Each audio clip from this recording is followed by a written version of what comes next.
Katika hali ya introduction tunamuona Sax.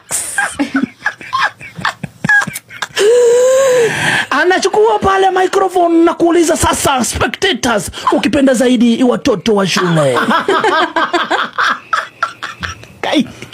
Anachukua microphone na kuuliza watoto. Right on time. Sikiza sasa. Munapenda chapati?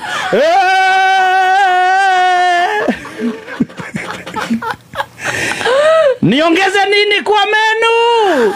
Nyama? Hapana. Niongeze nini? Sha fa shi.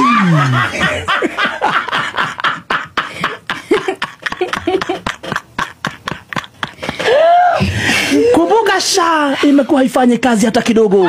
Sha imekuwa na utata. Sha ikawafanya watu waandamane. Wakaona sasa tusipobadilisha mienendo watu watatunyorosha. Waka introduce sha fa shi she. Shana shi wakaeka fa. Wakaeka